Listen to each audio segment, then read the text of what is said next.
jalan pikiran saya itu bisa dipahami juga oleh orang yang membaca buku karya saya. Tujuannya apa? Tujuannya agar apa yang ada di dalam pikiran saya itu tertransfer. Itu akhirnya bisa diberikan lagi kepada orang lain, entah menjadi pemahaman, entah kemudian menjadi pengalaman dan lain-lain. Gitu ya.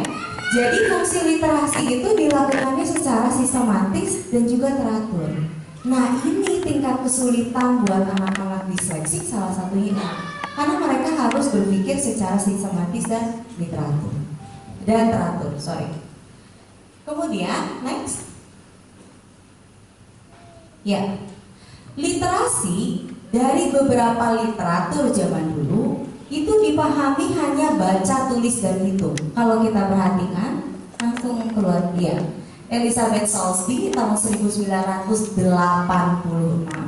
mengatakan bahwa literasi itu adalah kemampuan menulis dan membaca.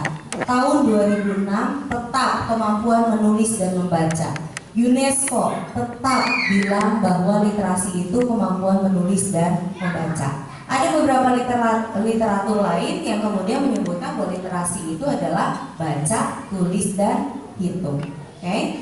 Kalau kita lihat definisinya sekarang, ternyata jauh berbeda. Literasi yang baca, tulis, hitung itu baru literasi dasar. Itu baru literasi dasar. Sesudah itu pengertian yang lainnya ternyata masih banyak. Ada literasi perpustakaan. Bagaimana seorang anak bisa, bukan anak ya, biasanya levelnya kalau udah SMP gitu, SMA, bagaimana mereka bisa memahami informasi yang tercantum di dalam karya tulis fiksi maupun non-fiksi untuk kemudian membuat karya tulis, untuk kemudian membuat penelitian. Masalahnya, kalau literasi dasarnya itu tidak begitu baik, ketika masuk ke literasi perpustakaan, kesulitan sekali. Anak-anak zaman sekarang kalau disuruh ngarang itu susah.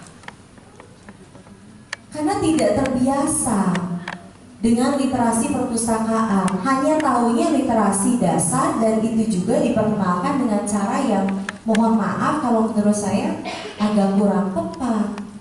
Nanti kita akan lihat kenapa sih kok praktek membaca, menulis, dan berhitung di Indonesia itu bisa bikin sampai anak-anak nggak mencapai ke level ini gitu.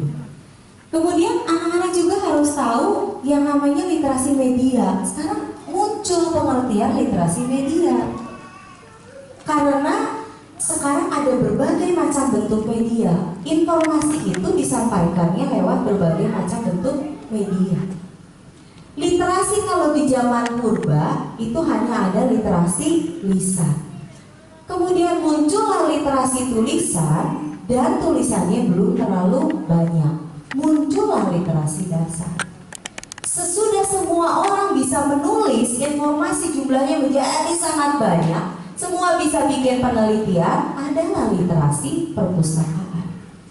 Sekarang kadang-kadang kita mempercayai sebuah hal bukan karena base evidence, bukan karena berdasarkan hasil penelitian. Kenapa? Karena semua orang bisa nulis dan bisa upload, mulai dari Google, Facebook, dan lain-lain. Harus ada literasi media.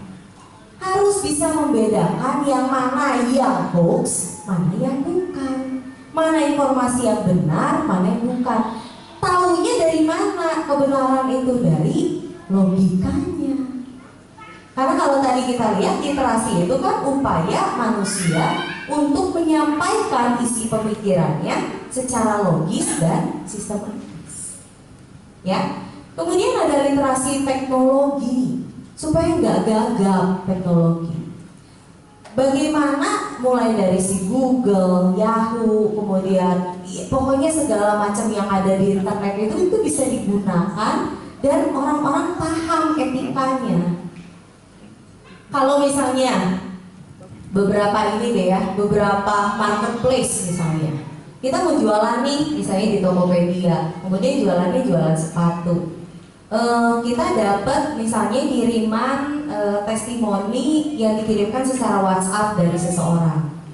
Etikanya, kalau testimoni itu dikirimkannya lewat WhatsApp, berarti itu adalah pembicaraan pribadi.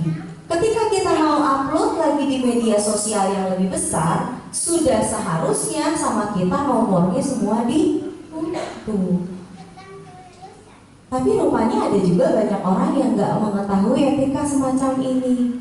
Ketika nyampe misalnya testimoninya, terima kasih ya sis gitu kan, barangnya bagus banget, pengiriman cepat dan lain-lain, demi kepentingan kita untuk bisa jualan, kita upload lagi misalnya di Facebook. Padahal Facebook itu adalah ranah publik, sedangkan WhatsApp itu adalah ranah private. Seharusnya nomornya ditutup dulu semua, supaya orang-orang nggak tahu, supaya nggak lihat itu nomornya ada berapa. Nah, etika-etika seperti ini perlu dipahami. Masalahnya kalau kita daftar ke Facebook, ke Google, ke WhatsApp, ke Telegram, ada kan syarat dan ketentuan gitu, terms and conditions. Saya pengen tahu siapa yang baca. Gak ada, kita main accept aja. Ada kan tulisan kecil-kecil gitu kan ya, ada syarat segala macam, nggak dibaca lagi sama kita, accept aja. Anak kita bilang, Mimi, itu tuh Spotify bagus banget segala macam. Download kan kita aplikasi Spotify, keluar dulu pasti term and condition, main accept aja, nggak dibaca lagi. Itu literasi teknologi. Itu literasi teknologi yang seharusnya dipahami. Harusnya kita baca dulu gitu. Tapi kan di kita mah ya pokoknya nggak mungkin jahat, accept, udah selesai gitu ya. Kemudian ada literasi visual. Sekarang informasi selain disampaikan melalui pemaparan tulisan yang panjang, anak-anak zaman sekarang dan kita juga itu akan lebih cepat tergugah kalau mendapatkan informasi secara visual. Makanya kenapa anak-anak zaman sekarang banyak sekali kalau ditanya mau kuliah jurusan apa? DKV, Desain Komunikasi Visual. Karena image satu informasi kadang-kadang yang kita lihat gambarnya aja, belum baca isinya apa, gambarnya aja dulu. Kalau menarik ya kita baru baca, kalau nggak menarik mungkin kita akan tangkap informasi itu seadanya. Jadi sekarang berkembang lagi ada yang namanya literasi visual, ada banyak sekali. Tapi lagi-lagi sebelum kita bisa mencapai seluruh literasi yang lain, literasi dasarnya gimana? Gitu pertanyaannya. Coba kita lihat kondisinya. Ya, kondisi literasi dasar ya di Indonesia ya. Nah, kalau di ranking Indonesia itu yang ke-60 dari 61. Ini berdasarkan data The World's Most Literate Nation. Keinginan buat baca Indonesia itu ada ini di bawah Thailand, di bawah Kolombia, di bawah Afrika Selatan, di bawah Malaysia dan lain-lain. Ini kemampuan membacanya. Kalau matematikanya gimana? Sama juga, peringkat ke-69. Dan 2018 Indonesia dinyatakan darurat matematika, dinyatakan buta matematika. Sebelum kita bahas tentang literasi-literasi yang lain, ada juga yang menambahkan di situ di definisi ada literasi keuangan dan lain-lain. Literasi dasarnya ini harus kuat dulu, karena tanpa literasi dasar nggak akan bisa kemana-mana. Masalahnya itu. Nah, sekarang kita lihat kenapa sih bisa menjadi sangat berat. Sebetulnya ini adalah ucapan dari Marianne Wolf dalam salah satu bukunya. Dan menurut saya ini menarik. Literasi adalah sebuah proses yang tidak alamiah. Manusia tidak pernah terlahir untuk membaca simbol. Kemampuan manusia untuk mengenali simbol itu baru tercapai setelah ribuan tahun manusia eksis di bumi. Yang mulai asalnya hanya dari gambar yang digambarkan di gua-gua seperti itu, kemudian baru mulai muncul tulisan hieroglif, huruf-huruf paku yang gak ada sistemnya, Kemudian muncul bahasa misalnya Mandarin, itu kan yang tertua, yang urutannya luar biasa sulit. Sampai sekarang di Tiongkok sana juga orang-orang menulis itu sulit, bahkan orang Tiongkoknya gitu, karena aturannya luar biasa belibet. Sampai akhirnya sebetulnya Indonesia masuk ke sistem yang seharusnya bisa dipakai, itu adalah sistem phonics, menggunakan bunyi-bunyi huruf, dan itu yang paling sederhana.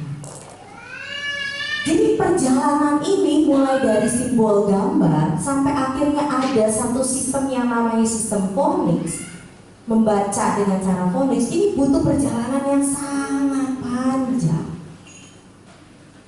Dan ini tidak pernah terjadi secara alamiah. Artinya apa? Harus diajarkan. Dalam hal ini sebetulnya saya agak kurang setuju sama kalau tadi kan Ibu Rega menampilkan ada masyarakat A, ada masyarakat B ya.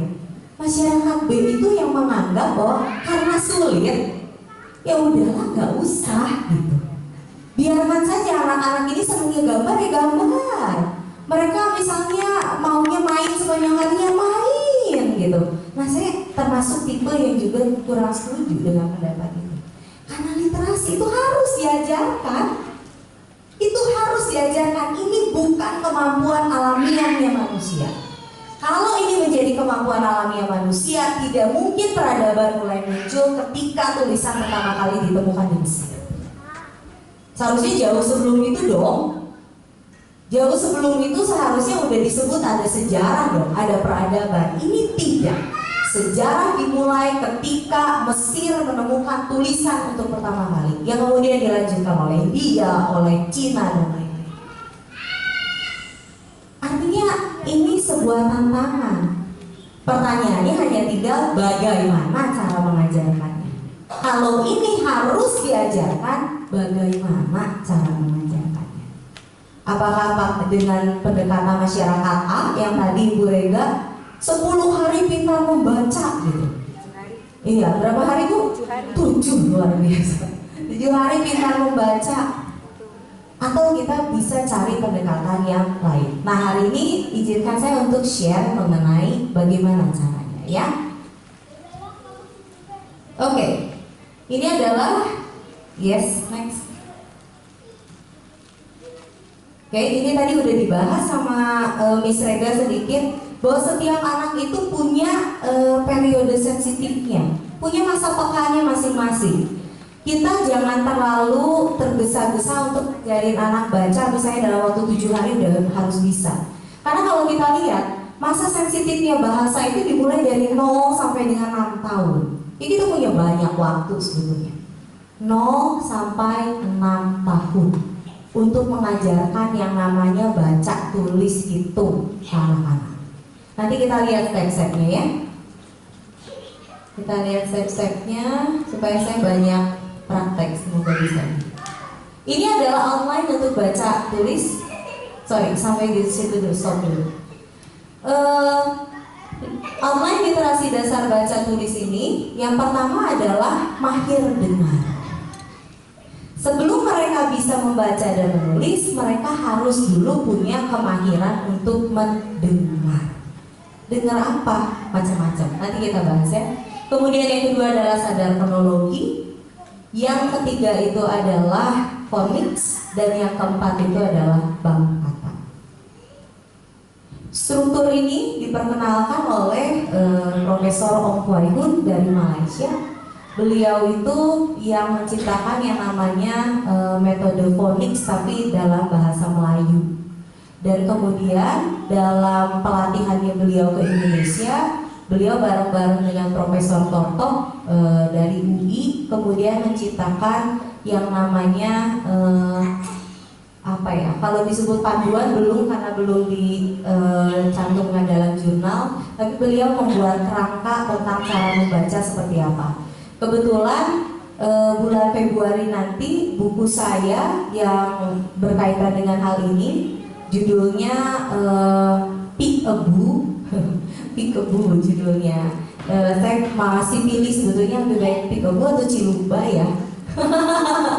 Karena judul bukunya saya ingin supaya itu menarik buat anak-anak. Rahasia mengajarkan baca tulis untuk anak-anak dengan metode phonics. Nah, itu akan terbit di bulan Februari.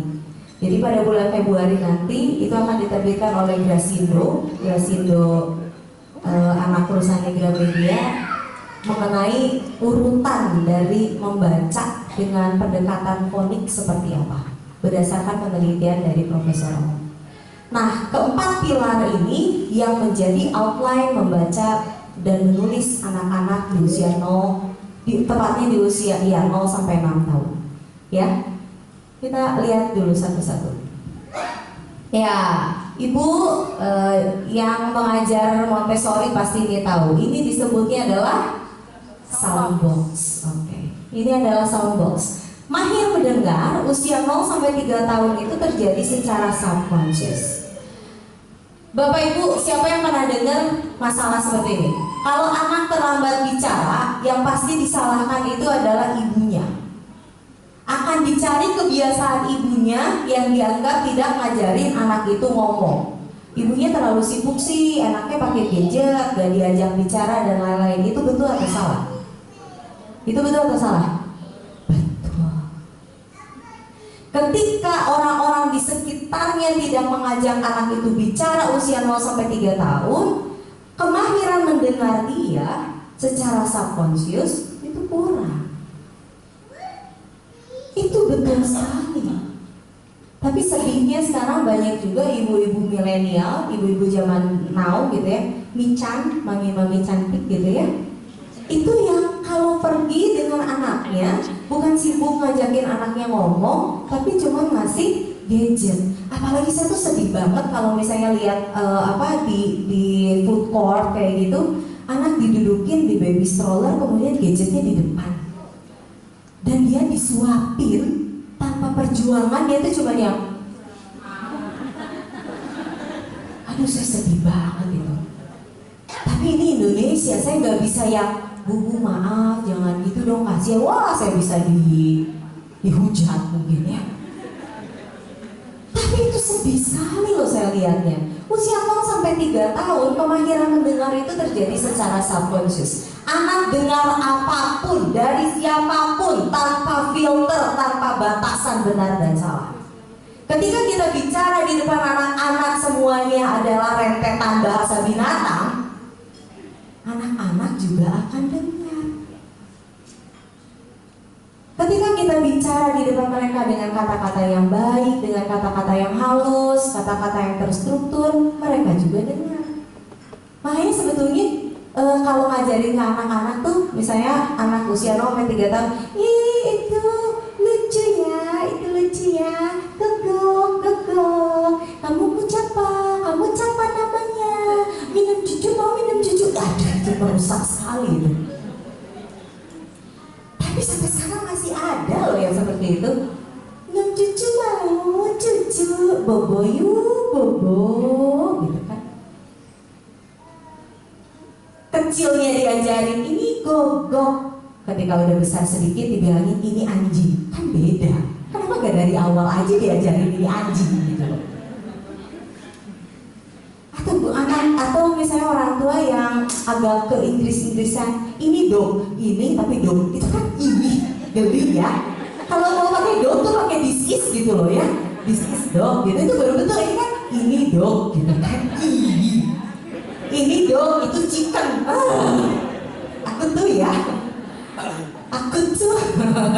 Aku tuh disturb gitu kan, itu geli banget dengernya kayak gitu kan. Ya, ini dong, itu chicken. 0 sampai 3 tahun kemahiran mendengar ini yang menjadi fondasi dan diterimanya secara subconscious. Usia 3 sampai 6 tahun consciousnya dimulai. Pengajaran masuk di situ. Jadi kalau anak-anak usia 3 sampai 6 tahun dibiarkan begitu saja tanpa stimulus, itu juga keliru.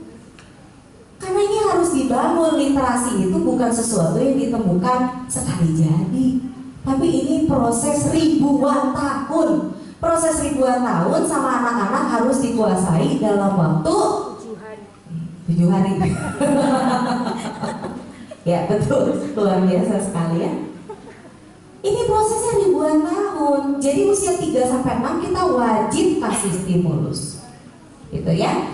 Memperdengarkan suara alamiah maupun non alamiah. Makanya di salah satu standar kompetensi anak-anak itu ada kan yang bisa misalnya menirukan suara binatang gitu kan ya, betul nggak? Di standar kompetensi TK ada kan ya, misalnya bisa menirukan pesawat gitu-gitu kan?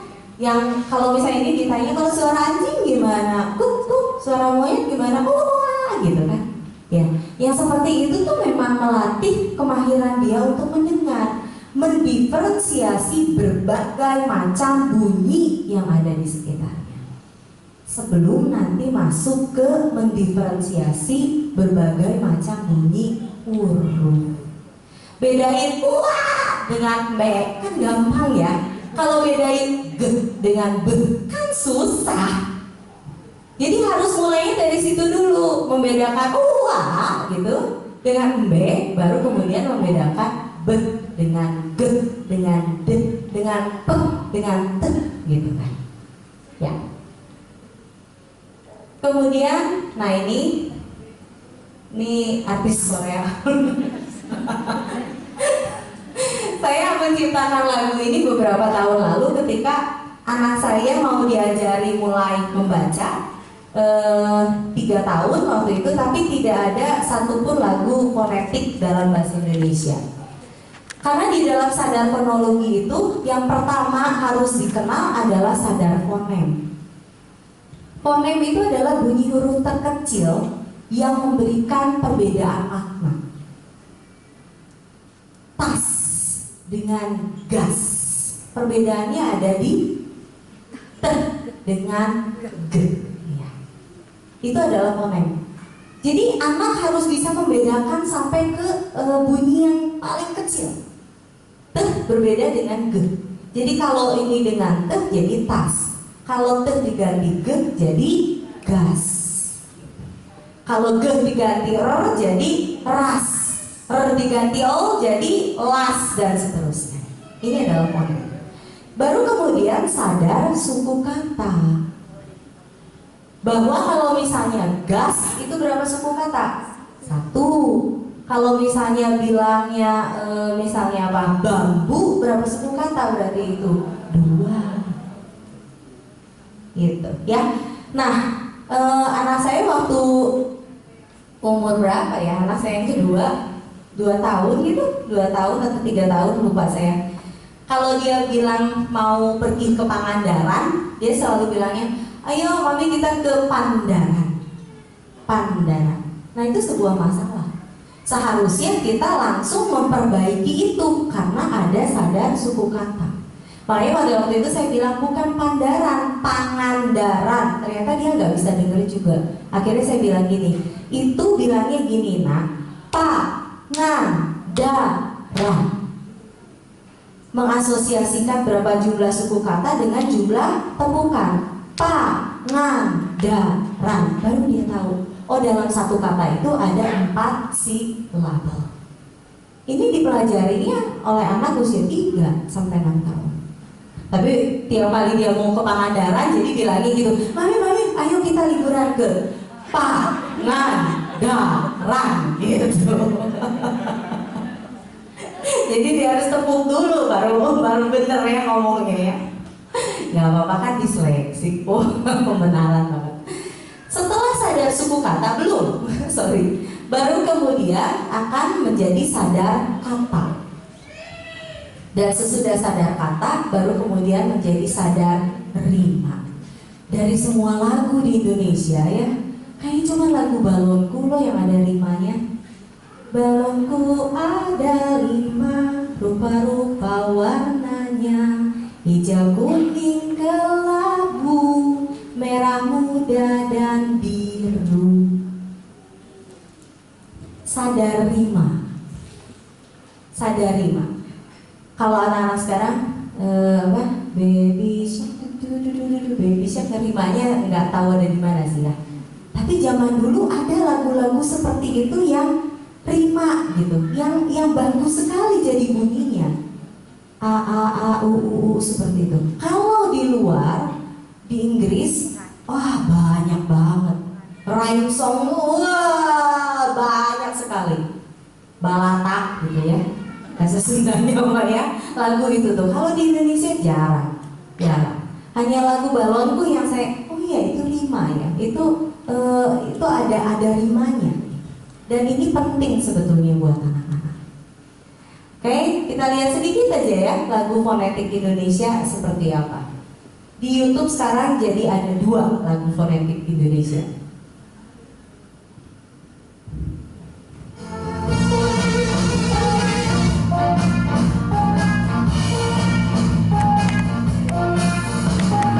A untuk apel, A A A. B untuk bebek, B B B. C untuk cherry, C C C.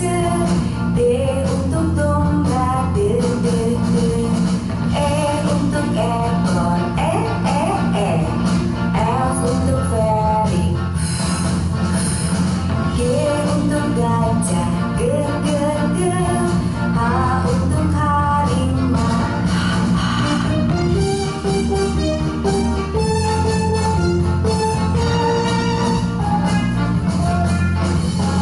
I untuk ikan, I I I. J untuk jeruk, J J J. K untuk kuda, K K K. L untuk lemon, L.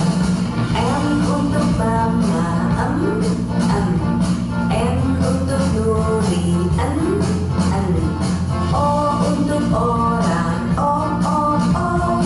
P untuk perahu, P P.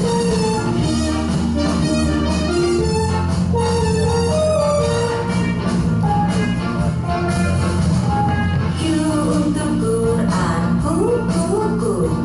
R untuk rusa, R R. S untuk susu, T untuk telur, T T T.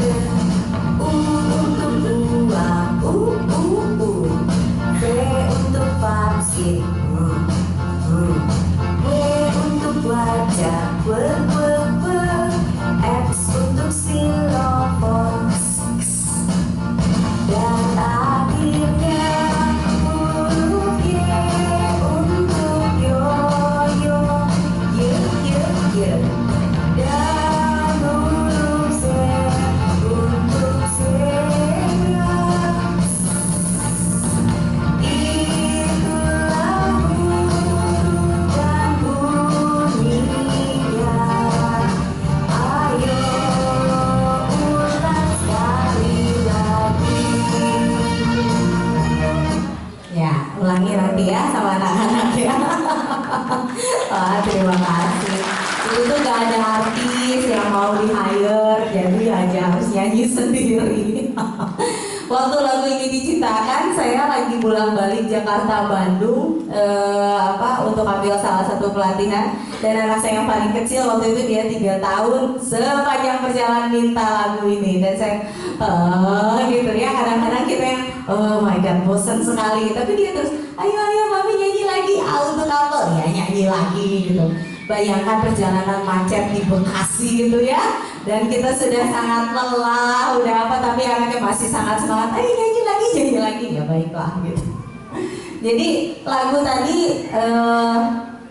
ya sampai sekarang saya masih suka dapat banyak dari orang tua, wah katanya terima kasih karena ada lagu fonetik Indonesia. Ya awalnya saya nggak bermaksud untuk ini, hanya supaya anak saya bisa mengingat macam-macam fonem gitu aja. Nah, kemudian setelah itu baru kita masuk ke phonics, kegiatan mengajarkan membaca dengan menghubungkan simbol huruf dengan bunyi yang diwakilinya. Next. Oke. Sebelum di situ ya, mundur dulu sedikit. Ya, boleh tolong. Kita kan di zaman 4.0 ya. Wah. Mau keren-kerenan. Oke, udah melek ya. Nah, Ketika mereka sudah bisa mendiferensiasi berbagai macam bunyi huruf, baru kemudian kita perkenalkan dengan simbolnya. Kalau di Montessori, memperkenalkan simbol pertama kali itu adalah dengan menggunakan sandpaper letter. Betul. Ini ya, sandpaper letter ya.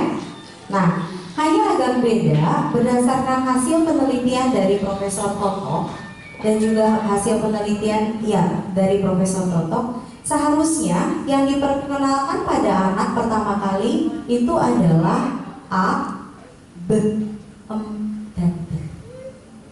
Karena dalam struktur bahasa Indonesia A, B, T itu adalah yang paling banyak dipakai. Nanti dalam buku yang diterbitkan oleh Grasindo bulan Februari itu sama saya dikasih urutannya. Sesudah A, B, T itu apa? Sesudah A, B, T itu IKN, sesudah IKN WRS, dan nextnya saya juga lupa harus lihat berikut. Jadi pertama kali yang harus diperkenalkan pada anak-anak itu adalah bunyi huruf A, B, dan T. Jadi ketika kita melakukan proses yang misalnya yang namanya 3PL, 3 period lesson, itu disarankan agar pertama kali memperkenalkan A, B dengan misalnya, atau A, dengan T, seperti itu. Ya, ini adalah sandpaper letter. Kalau misalnya ini dipraktekkan akan menjadi sangat panjang, tapi yang jelas adalah kalau kita bisa rumuskan, maka penggunaan sandpaper ini tuh ada dua. Selain anak-anak bisa mengetahui simbol, juga mereka diberikan impresi untuk mulai menulis. Jadi menulisnya itu agak berbeda. Kalau kita beli misalnya buku-buku kegiatan membaca dan menulis dan lain-lain, anak-anak itu akan mulai diminta memegang pensil dan kemudian misalnya membuat garis-garis vertikal, garis-garis horizontal, garis-garis zigzag dan lain-lain. Padahal sebetulnya mungkin motorik halusnya belum kuat pasti.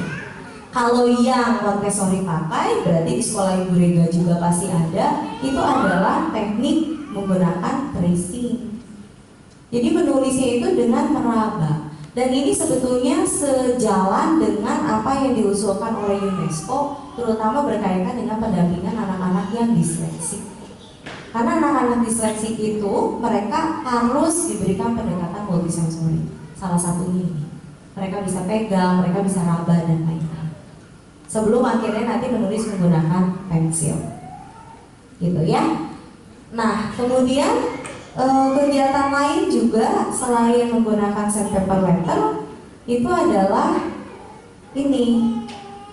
Kalau ini saya namakan sendiri akhirnya circle movable alphabet. Kalau Montessori kan punyanya large movable alphabet. Kalau ini circle movable alphabet. Ini sesudah anak mengenal yang mana hilangnya?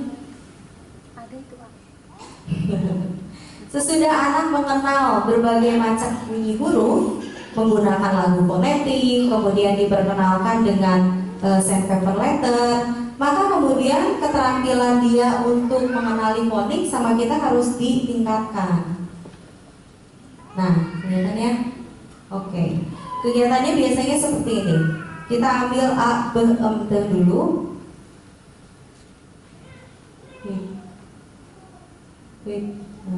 Dia bergoyang-goyang. Oke. Kemudian biasanya kita tempatkan satu kertas lagi di tengah sini untuk membedakan dengan alas kerja. Oke. Kemudian kita bilang misalnya ke si anak, coba kamu ambil A. Dengan sangat cepat minta anak untuk menukar. Coba kamu ambil A, tukar dengan B, tukar dengan M, tukar dengan T, tukar dengan A, tukar dengan B, seperti itu, dan seterusnya. Sampai akhirnya nanti dia bisa mendiferensiasi setiap bunyi dan kemudian mengaitkannya dengan simbol dengan sangat cepat. Sesudah itu, kita juga perlu ajarkan pada anak-anak bagaimana kalau bunyi-bunyi itu digabung. Tapi bukan proses membaca. Ini belum membaca, baru menggabungkan saja bunyi-bunyi. Kalau misalnya sekarang coba kamu ambil B, lalu kamu ambil A. Bunyi B dengan A kalau digabung seperti apa ya? Kita akan gabungkan B dengan A. B, A, B, A, B, A, B, A, B. Moga-moga gak delay. B-nya itu maju kalau Bapak Ibu perhatikan.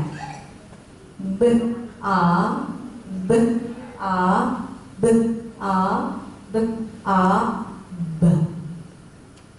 Ini memberikan asosiasi konkret pada anak-anak. Oh, seakan-akan bunyi itu kalau digabung tuh gitu loh. Asalnya terpisah, ini B, ini A. Kemudian kalau digabung tuh ini jadi ngedeketin sampai kemudian akhirnya menimbulkan bunyi baru. Tapi ini bukan proses membaca. Jadi kalau zaman kita dulu yang spelling itu mirip, bedanya apa? Bedanya kita spelling huruf, dan itu mustahil Bapak Ibu. Ini kita kenal sebagai apa? B. Ini apa? C. A. Kalau digabung jadi apa? Bea. Kenapa jadi B?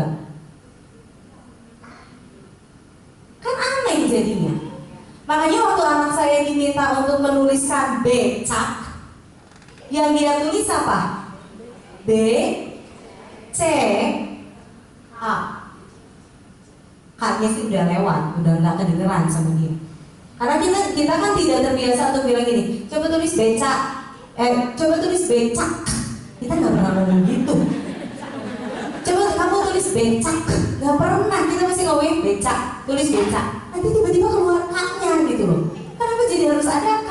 Kemudian diminta untuk baca lagi, dia bilang gimana? Becak K. Karena belakangnya K. Becak K. Makanya saya stres banget waktu itu Bapak Ibu. Serius saya stres banget. Menggunakan pola pendekatan babi bu bebo nggak berhasil. Kemudian pakai metode saya dulu waktu diajari membaca. Ini A, B, C, D. Kemudian digabungin B dengan A. Ayo B sama A jadi apa? B ya dia bilang. Kalau tulis kakak, tulisnya gimana? Ya kakak aja. Lalu saya tanya, ini A-nya kemana? Kenapa harus ada A-nya? Dia tanya balik. Kak itu sudah ada A, kata dia. Mateng nih saya bertengkar sama anak umur 6 tahun ya. Kakak kenapa harus dia tulis ada A lagi? Dia bilang. Hal-hal seperti ini yang sampai akhirnya membuat anak-anak boro-boro mau baca panjang. Baca pendek aja kayaknya udah nggak make sense gitu loh. Udah nggak masuk akal.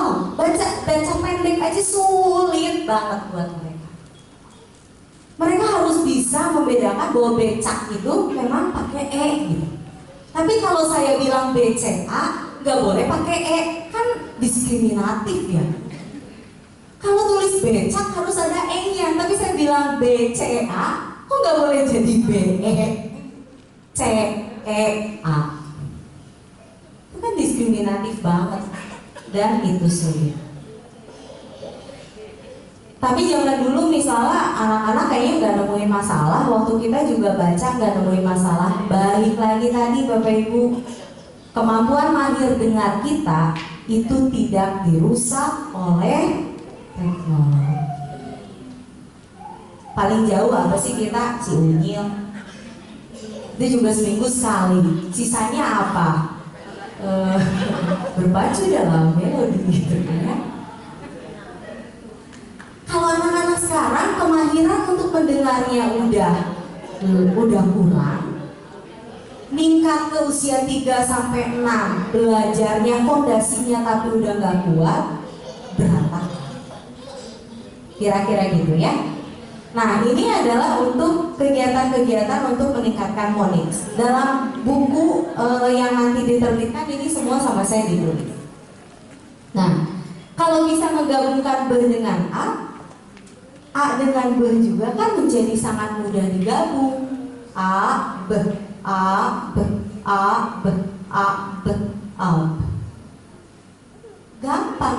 Jadi buat mereka nggak akan ada masalah ketika menemukan struktur misalnya kafe-kafe K.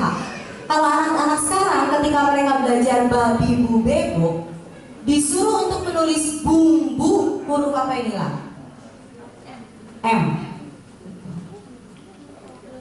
Buat mereka bumbu itu sulit, makanya jadi harus ada dikte khusus kafe K kafe atau kafe kafe K, kakak, cecak, retak misalnya, balas misalnya, apalagi yang kafe kafe K. Karena buat mereka sulit, tidak terbiasa untuk menggabungkan bunyi. Jadi buat mereka yang seperti itu tuh harus dipelajari baru dan caranya dihafal.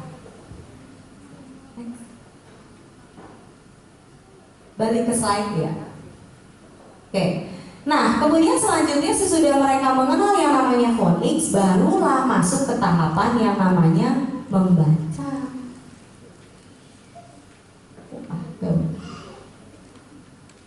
Baru masuk ke tahapan yang namanya membaca. Ada satu quotes yang sangat saya suka yang Montessori bilang, reading is understanding. Membaca itu adalah proses memahami. Jadi kalau deretan kata itu tidak bisa dipahami dan tidak ada maknanya, itu bukan membaca. Masalahnya masih banyak sekali sekolah di Indonesia yang ketika mengajarkan babi bu bebo kemudian bilang anak-anak besok ulangan ya, bahannya babi bu bebo, dan kemudian didiktekan. Babi masih ada artinya, bibi masih ada artinya, boba banyak sekarang ya, boba ya. Meskipun tidak ada dalam kamus besar bahasa Indonesia, tapi semua tahu boba. Tahu nggak Bapak Ibu? Aduh, di Bandung tuh kalau ngantri muler gitu ya, semua mau boba. Padahal itu adalah apa kalau di kita apa ya, bubur apa itu? Candil, benar kalau di kita mah candil. Kalau mereka mau boba warnanya hitam gitu kan. Babi ada artinya, boba ada artinya. Tapi kalau udah mulai masuk ke bube, bobi ada artinya, bobu. Terus anak-anak tanya, bobe itu artinya apa bu? Nggak ada artinya. Ya buat apa dibaca dong ya? Itu buat mereka apa kerja keras yang nggak ada hasilnya. Karena dulu anaknya juga ngalamin begitu loh Bapak Ibu. Dan saya berdosa itu anak saya paling besar. Ayo dikte sekarang, babi bu bebo dulu. Babi apa? Kan babi itu babi, kamu nggak tahu babi yang warnanya pink loh, udah beres gitu kan. Bibi apa? Bibi itu adik perempuannya ayah atau ibu. Jadi kalau hamil makan suka manggilnya pakai bahasa ini kan, bahasa kekerabatan Tionghoa. Jadi kita pengen bibi itu kamu panggilnya Ii itu bibi gitu, dia baru ngerti gitu kan. Kemudian udah mulai masuk ke bube apa Bi? Gak ada artinya, hah? Gitu ya, hah? Udah susah payah nulis, gak ada pula artinya. Gimana coba rasanya kita juga kalau kita udah susah payah nulis, lalu kemudian orang lain bilang ya udah ini gak ada artinya, kan bencinya setengah mati gitu, itu yang terjadi. Makanya kenapa anak-anak sekarang disuruh baca banyak tuh yang ya sudahlah gitu, baca buat apa sih baca? Toh nggak ada artinya. Nah kalau di Montessori yang saya sangat suka adalah bahwa kita mulainya dari sini. Reading is understanding. Tadi ada ya slide-nya di di slide-nya Miss Rega ya.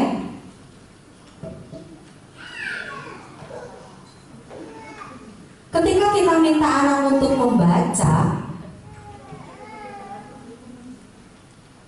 atau tadi Miss Rega bilang kalau tahapannya ini dituliskan, maka susunan bunyi seperti ini harus bisa dibuktikan ada bendanya, konkret, jelas. Ban, ada bendanya ban. Gas, ada bendanya gas. Salpo, kalau ibu-ibu langsung salpo sama benda-benda kecil ini ya. Saya juga punya yang warna hijau gas 3 kilo itu ya. Lalu ada rak dan lain-lain. Jadi ketika kita pertama kali mengajarkan baca pada anak-anak, pastikan bahwa benda-bendanya itu ya ada. Jangan membaca sesuatu yang tidak ada artinya, karena itu akan meruntuhkan keinginan dia untuk membaca. Itu ya kira-kira ya. Nah, dengan begini maka sebetulnya bank katanya akan ikut berkembang. Itu adalah literasi yang baca dan tulis. Sekarang kita mau literasi matematika. Oh ini kelemahan dulu literasi tulisan. Ini lucu nih ya. Bapak Ibu perhatikan headline-nya. Nadiem Makarim sebut calistung bukan hal terpenting dalam pendidikan. Bawahnya soal yang cepat-cepat.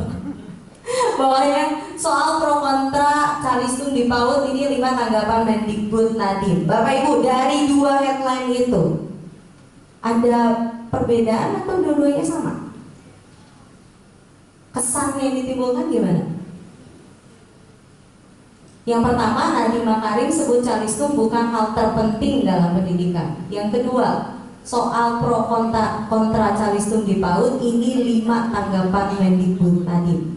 Kesan yang ditimbulkan sama atau beda? Atas dan bawah? Beda. Yang atas gimana, yang bawah gimana? Yang atas?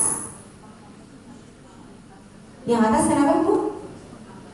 Abaikan calistung. Yang bawah dono.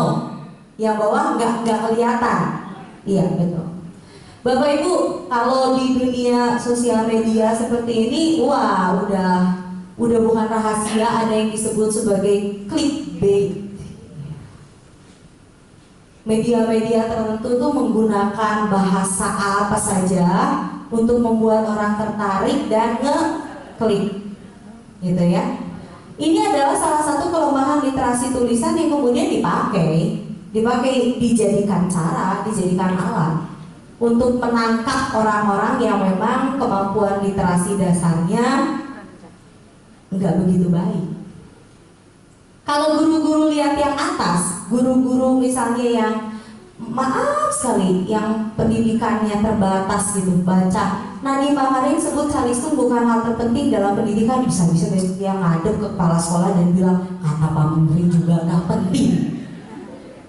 Padahal kata ter dengan penting itu kan beda. Ter itu kan paling ya. Tapi kalau orang bacanya literasi dasarnya nggak begitu baik, yang dia tangkap kan separoh, nggak penting kata Pak Nadiem juga, dan jadi viral, gitu ya.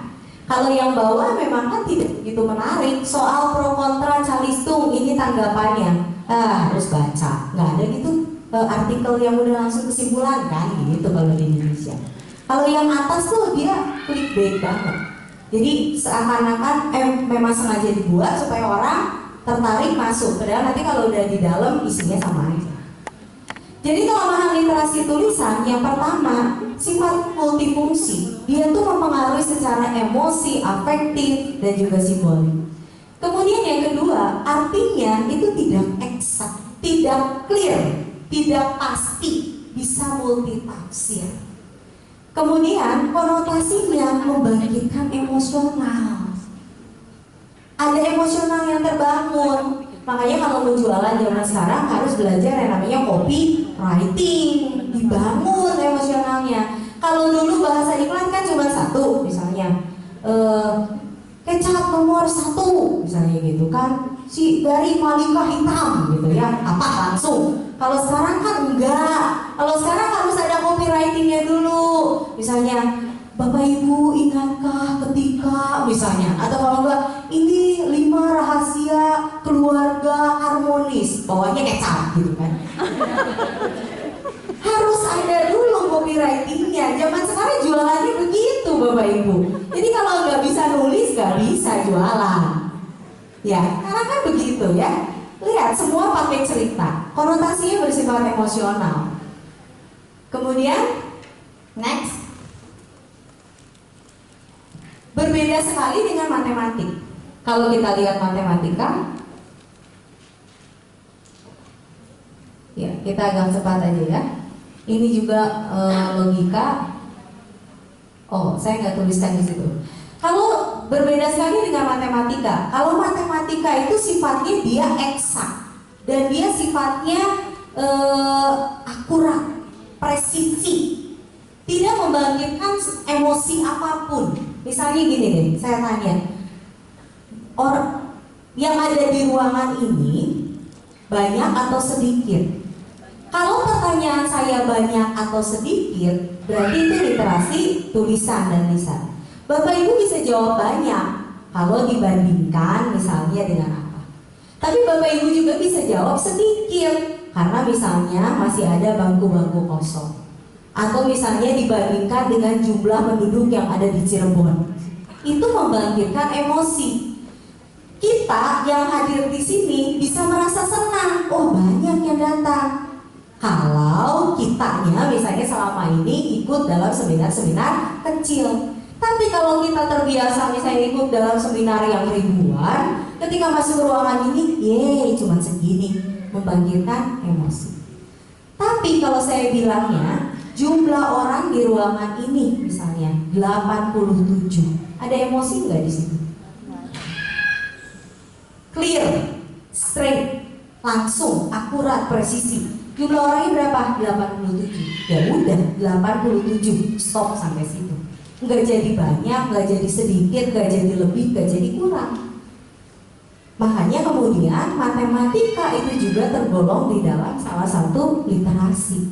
Karena isinya juga simbol untuk menyuarakan pemikiran, tapi sifatnya dia lebih to the point, lebih eksak, lebih akurat, lebih presisi.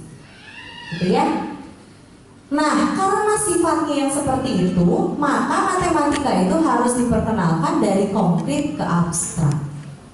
Nggak bisa kita memperkenalkan 1, 2, 3 pada anak-anak tanpa anak-anak pernah lihat dulu 1 itu seperti apa, 2 itu seperti apa. Material yang itu Bapak Ibu, numbers, wah ini saya jatuh cinta banget sama material ini. Saya pinjam metodenya kan matematikanya menggunakan strip board. Jadi yang ini. Wah ini kalau workshop panjang sekali Bapak Ibu. Gak cukup waktu, saya tinggal berapa lama lagi. Jadi ini strip board.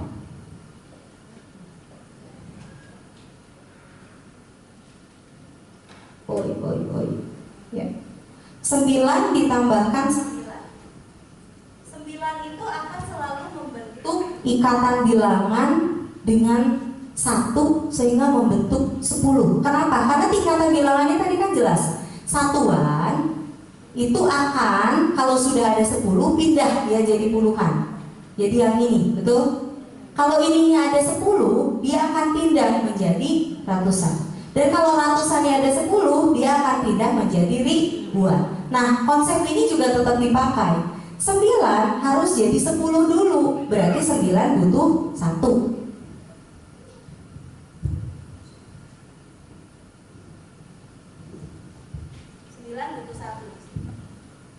Lalu, kalau dia mau tambahkan dengan 9, berarti sesudah diambil 1, 9 itu sisanya masih ada berapa lagi? Sisanya masih ada ada papannya seharusnya Bapak Ibu, tapi ini sempit sekali. Jadi 9 ditambah 9 sama dengan 10 dengan 8 hasilnya 18. Gitu ya. Nah, karena anak saya sudah menguasai ini, sesudah 9 tambah 9 dia tahu 18, kemudian 18 harus ditambah 9 kan? Dia ingat proses ini. 18 ditambah 9, 10-nya dia simpan. Karena 10 ini tidak perlu ikutan dihitung. 18 tambah 9 itu cukup menjumlahkan 8 dengan 9-nya, betul?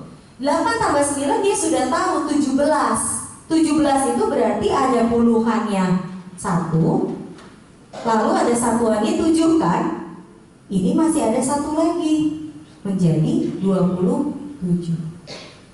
Proses yang sama dia lakukan ketika menjumlahkan 27 dengan 9 jadi 36. Kakaknya yang paling besar, dia ngomongnya, kok udah tahu perkalian?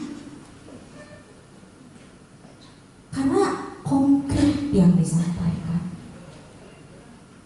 Tingkatan bilangan ini powerful sekali dan ini diajarkan di kelas-kelas Montessori.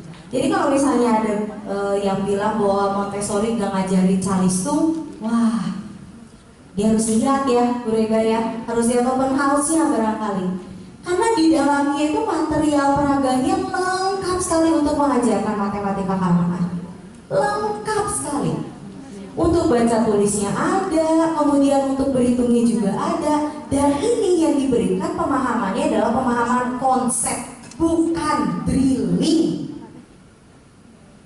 Bukan drilling. Kalau drilling, anak tidak mau menemukan lagi yang baru karena sudah capek. Sepanjang hari disuruh belajar, pulangnya masih les juga, mengerjakan latihan, soal dan lain-lain, dia udah tidak ada lagi kemauan untuk mencari tahu sesuatu yang baru. Kalau ditampilkan secara konkret, buat anak tuh jelas sekali. Dan di kepalanya dia tuh ada kayak ada apa ya? Ada proses berpikirnya tuh lebih jelas gitu di kepala dia kelihatannya. Sebetulnya dulu juga kita diajarinnya begitu dah. Hanya memang anak-anak sekarang karena mereka 0 sampai 3 tahunnya beda modal sama kita. Kalau kita modalnya kan modal tanah, batu gitu kan, masak-masakan di depan rumah. Udah gitu main sama tetangga, jadi raja, jadi ratu, ada jadi pencuri, ada jadi polisi gitu. Kalau anak-anak sekarang kan enggak, jadi beda banget modalnya. Makanya kalau Bapak Ibu ada yang nanya, tapi kan dulu kita bisa ngapalin. Bukan ngapalin, tapi estimasi. Kalau kita lihat ya Bapak Ibu ya, ini let's skip dulu aja. Ini udah banyak cerita tadi. Nah, outline literasi matematika untuk level pra matematika usia 3-4 tahun isinya ini estimasi. Jadi kalau kita mau ngajarin anak usia 3-4 tahun matematika, bukannya ini 1, 2, 3, 4, 5, bukan. Tapi yang penting adalah estimasi dulu. Kalau di Montessori ada alat ini untuk belajar mengestimasi. Ini namanya adalah knob cylinder. Wah, luar biasa ini.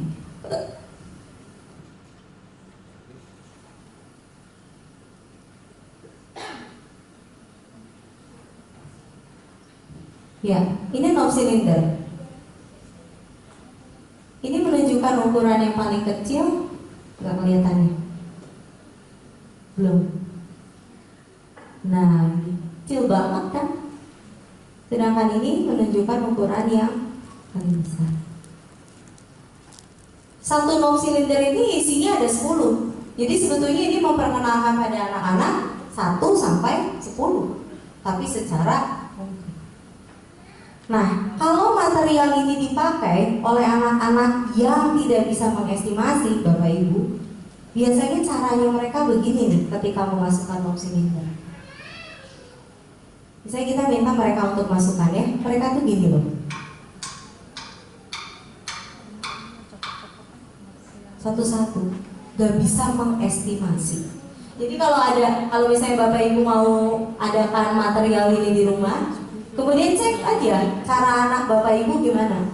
Kalau dia bisa mengestimasi, dia akan bisa langsung memasukkan. Tapi kalau nggak bisa, dia bakal gini. Terus dicoba. Bahkan kadang-kadang kalau masuknya ke tempat yang lebih besar juga dia nggak punya monitoring bahwa itu salah. Nanti ada yang disimpannya begini gitu kan ya. Udah selesai. Gitu. Delay ya. Nah, gitu. Bentuk-bentuk seperti ini tuh menunjukkan bahwa anak itu tidak punya kemampuan untuk mengestimasi. Jadi untuk anak-anak yang usia yang pra-matematika, paling penting itu adalah ngajarin pada mereka kemampuan estimasi, membuat pola, mencari persamaan, mencari perbedaan, itu yang paling penting. Kenapa? Karena matematika tuh dasarnya itu semua. Kalau kita bilang misalnya hitunglah kecepatan. Kecepatan itu berkaitannya dengan apa? Jarak dan waktu kan. tidak pernah berkaitan dengan volume, kecuali debit, namanya udah beda lagi kan. Tidak pernah berhubungan misalnya dengan luas. Kalau mau juga keliling, ya, kalau diketahui kelilingnya, kemudian ada kecepatannya bisa, tapi kalau luas nggak bisa. Nah, kalau anak cuma ngapalin rumus, wah penuh isi kepalanya. Segala sesuatu sama dia dihafal, mabok. Makanya anak-anak SD, makanya nggak heran Indonesia darurat matematika, karena semuanya harusnya dihafal dan bukan dipahami, konsepnya tidak kuat. Ya, next. Itu usia 3 sampai 4 tahun. Kemudian kalau usia yang matematika usia dini, itu apa aja yang dipelajari? Matematika usia dini itu mereka mempelajari 1 sampai 10, tingkatan bilangan, kalkulasi dasar, dan mengenal yang namanya belasan. Tingkatan bilangan itu yang tadi, Golden Bits itu saya sampai sekarang suka iseng sih cari-cari selain Golden Bits apalagi ya yang bisa ngasih tahu gitu tentang tingkatan bilangan. Tapi sampai saat ini saya belum nemu loh. Karena cuma ini yang paling mudah.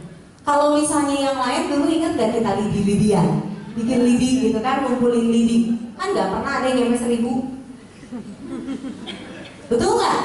Coba dikasih tugas sekarang, ibu-ibu misalnya guru SD di sini siapa? Udah gitu minta ke orang tuanya coba mengumpulkan lidi satuan 1 sampai 9 gitu kan, kemudian puluhan ada 90, kemudian ratusan 100 sampai 900 diiketin gitu dan ribuan. Wah, ngamuk kayaknya orang tua.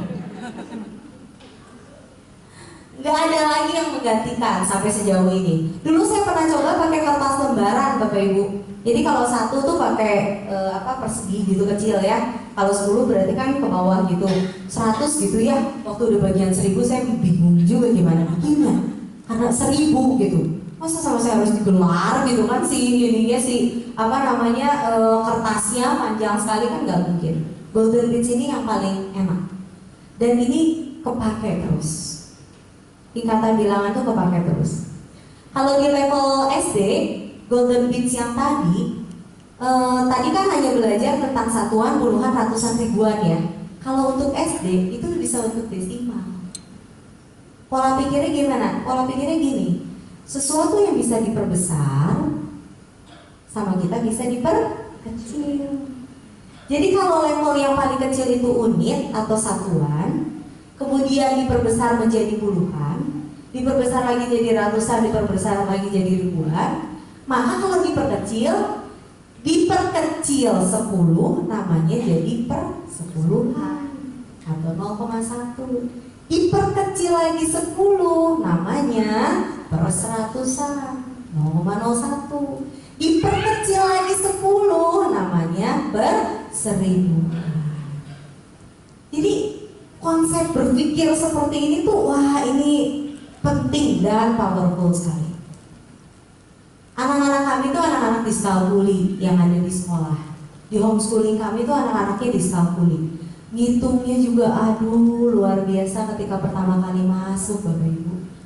Tapi menggunakan material konkret, mereka nggak sibuk lagi ngitung pakai jari. Dan kalau anak udah ngitung pakai jari itu kasihan sebetulnya.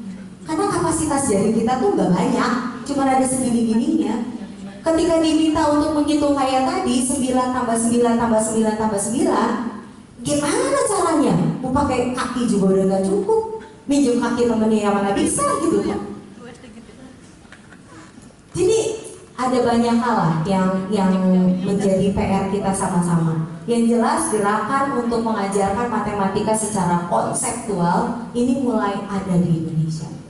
Karena semua udah khawatir, ini mau gimana nih anak-anak kita kalau misalnya di tengah industri 4.0, literasi dasarnya juga masih belum gitu, kita mau gimana? Makanya ini jadi gerakan di banyak tempat. Kemarin saya ikut temu pembicara Nusantara di sekolah Cikal yang punya Najila Shihab itu. Wah itu saya ketemu banyak sekali guru-guru hebat di sana.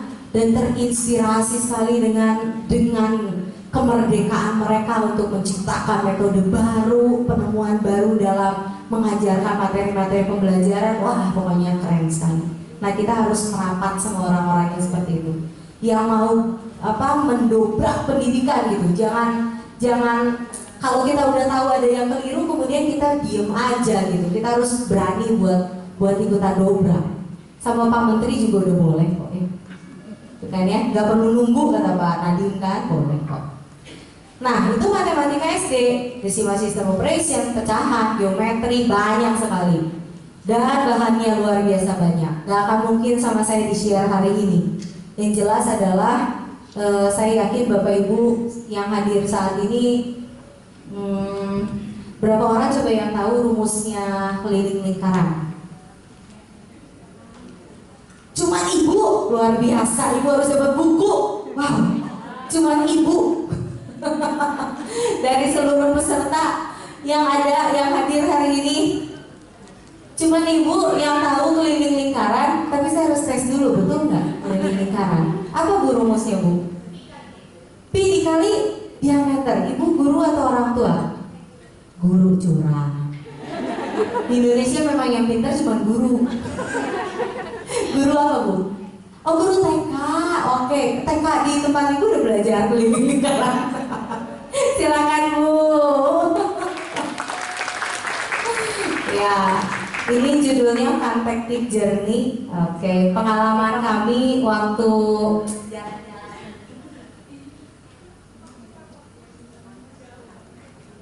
Terima kasih ya Bu ya.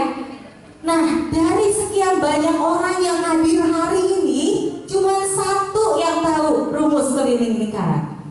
Kalau ada banyak yang tahu, saya nggak akan kasih door prize karena bukunya juga nggak banyak. Tapi hari ini cuma ada satu yang tahu. Artinya kan kita selama ini kemana aja, gitu ya. Sebenarnya kalau kita bahas yang namanya rumus seperti itu, wah itu seru, tapi itu panjang waktunya. Dan Bapak Ibu harus sudah sangat kuat mental ketika menghadapi workshopnya. Karena kalau enggak nanti biasanya udah sore-sore itu udah kelingan gitu ya. Semua bahan matematika dimasukkan dalam satu hari ya. Tapi sebetulnya menyenangkan sekali mempelajari itu. Nah, setelah kita bicara panjang dari tadi, sebetulnya